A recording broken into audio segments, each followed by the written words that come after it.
ఇప్పుడే చూశాను అఖండ 2కి సినిమా రేట్లు పెంచుతున్నట్టుగా రాష్ట్ర ప్రభుత్వం ప్రకటించింది. ఇలాంటి ప్రకటన ద్వారా కదా ఐబొమ్మ రవి లాంటి వాళ్ళు పుట్టేది.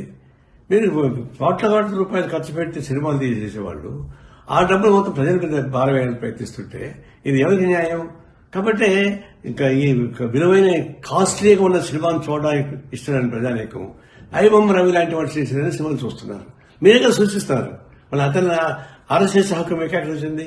ఈ ప్రభుత్వానికి నైతిక హక్కు లేదు. ఐబొమ్మ లాంటి వాళ్ళని అరెస్ట్ చేసే నైతిక హక్కు మీకు లేదు. ఎందుకంటే మీరే సృష్టిస్తున్నారు అటువంటి వాళ్ళని. ఇప్పుడు ఆయన జైలు పెట్టి ఇంకా చాలా మంది వస్తారు.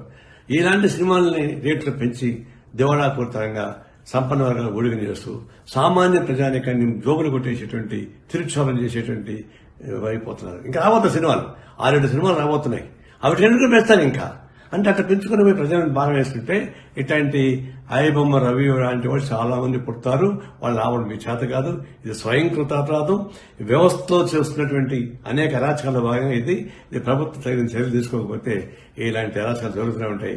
తక్షణం ఈ సినిమాలు ఆ పద్ధతి ప్రజలకు దూరం చేయబాకండి. సినిమా థియేటర్లకి ప్రజలకు దూరం పెంచేస్తున్నారు.